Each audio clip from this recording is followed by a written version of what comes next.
Hepimiz zamanın şahitleriyiz. Dünya çok önemli bir zamandan geçiyor. Bölgemiz çok önemli bir zaman dilimine şahitlik ediyor. Aslında bize Fırat'ın ne kadar güçlü olduğunu, Fırat'ın ne kadar güzel olduğunu, nasıl bir medeniyet ve tarihin parçası olduğunu gösteriyor. Ve işte biraz önce konuşmamda da söyledim.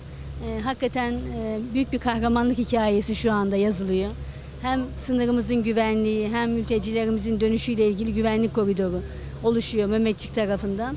Biz de bu bölgeyi güçlü tutmamız lazım. Bu bölgeyi her yönden kardeşlik hukukunu korumamız lazım. Fırat'ın güzelliğini bütün dünyaya tanıtmamız lazım. O yüzden üçüncüsünü düzenliyoruz. Her yıl üzerine koyarak düzenliyoruz. Önce sahil düzenlememizi yaptık. Orada gözleme yapan, orada küçük küçük emeğini veren kadınlarımızın daha iyi şartlarda gelen misafirleri daha iyi ağırlayacağı bir sahil düzenlemesi yaptık. Şimdi bu yıl onu gösterme fırsatımız oldu. 350 sporcumuz da hem boğaz içinde yüzen yüzücüler hem bugün dragon ve kano başta olmak üzere bütün federasyon yarışçıları buradalar. Hayatı durdurmaya çalışıyorlar. Bizi kendi içimize kapatmaya çalışıyorlar. Biz tam tersini yapıyoruz. Tam tersini daha çok çalışacağız, daha çok tanıtacağız. Bu bölge daha güçlü olacak ve onlar hedeflerine asla ulaşamayacaklar. 100 yıl önce de ulaşamadılar. Biz gazi olduk. 100 yıl sonra da ulaşamayacaklar. Bu coğrafya bizim, bu topraklar bizim. Bu topraklarda emeli olanlar asla başaramayacaklar. Rumkale'yi son yıllarda Gaziantep yerel yönetimlerimizin gayretleri ve desteklerimizle birlikte dünya gündemine taşıdık. Burada inanç turizmi var. Burada tarih var. Burada medeniyet var. Bu medeniyetin bir ucu olan Fırat'ın üzerinde ayrı noktalar da var. Nedir bu? İşte bugün Barış Pınarı harekatının yapıldığı, adını koyduğu yer bu sulardır. Bu Fırat suyu. Fırat Kalkanı burası için yapıldı. Ticarette milyar dolarları katlayan bir şehir haline gelen Gaziantep, turizmde de aynı şekilde milyarlarca dolar geliri olan bir şehir haline gelecek. Tarımıyla, taşımacılığıyla bunlar da eklendiği zaman ekmeğin olduğu yerde kavga gürültü olmuyor. Bütün sıkıntı bu. Antep'in başarısının sırrının arkasında bu yatıyor. Şimdi biz bu etkinliği nasıl gerçekleştiriyoruz? 50-60 kilometre ötede Mehmetçiğimiz göğüs göğüse çarpışıyor şu anda. Yarım saat ulaşma mesafesinde. Biz burada rahat rahat bu etkinlikleri yapabiliyorsak kahraman askerlerimize, Mehmetçiğimize, güvenlik güçlerimize borçluyuz. Rumkale'nin Türkiye ile buluşması, dünya ile buluşması, yine Zeugma'nın Karkamış Antik Kenti'nin turizmle buluşmasıyla ilgili çok planlı şekilde bir çalışma gidiyor.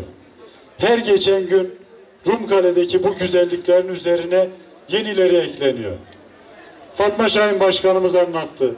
İnşallah söyledikleri teleferik ve benzeri yatırımlar da yapıldığında kaleye ulaşım daha da kolay olacak. Rumkale'ye ulaşım daha da kolay olacak. Burada Yavuzellilere, Halfetillere büyük görev düşüyor. Burayı korumak, koruyarak kullanmak çok önemli.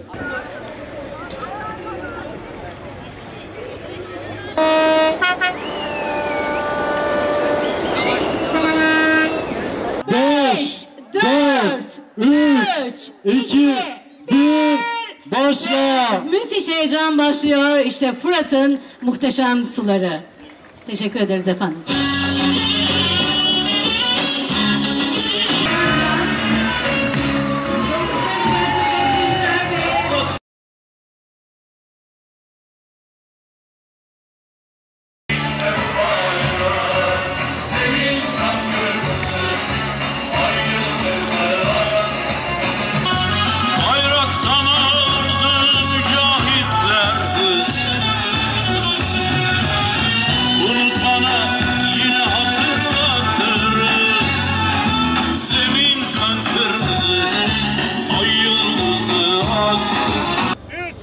saniye efendim. Bir saniye.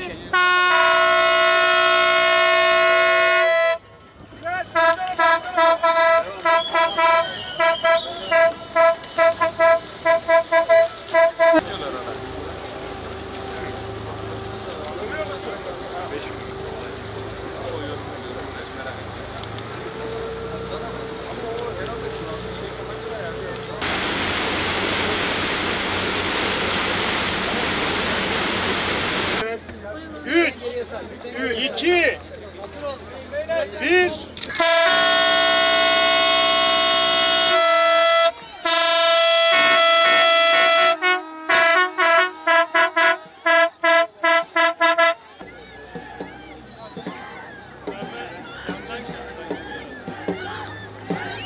Hadi bakalım iki ker gibi.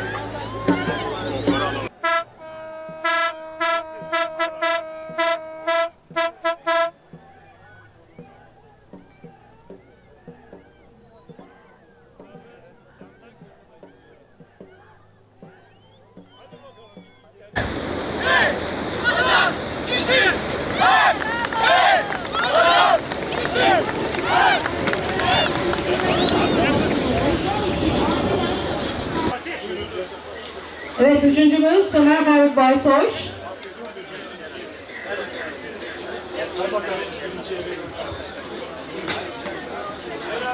Erkekler üçüncümüz Ömer Faruk Baysoy ve ikincimiz Muhammed Talha Er Yılmaz ve birincimiz Yunus Aybazoğlu.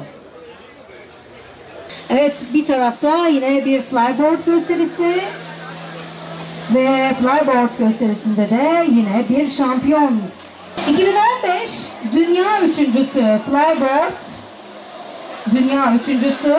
2012-2019 yılı namağlup Avrupa Balkan şampiyonu Ali Komşusu şu anda Fırat'ın serin sularında gösterisini gerçekleştiriyor.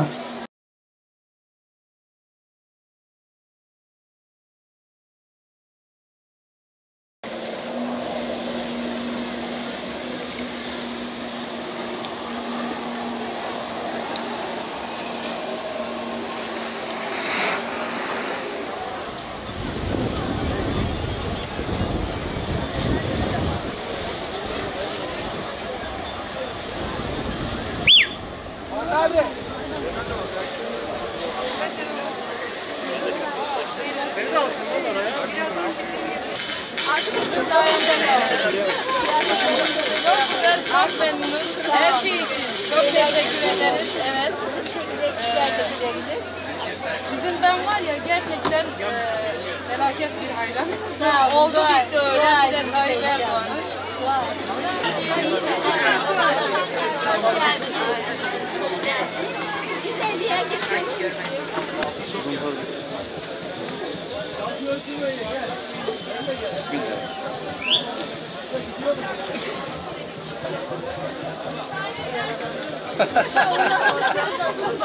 Ya sağdan birini çıkartıp kendi olmam lazım.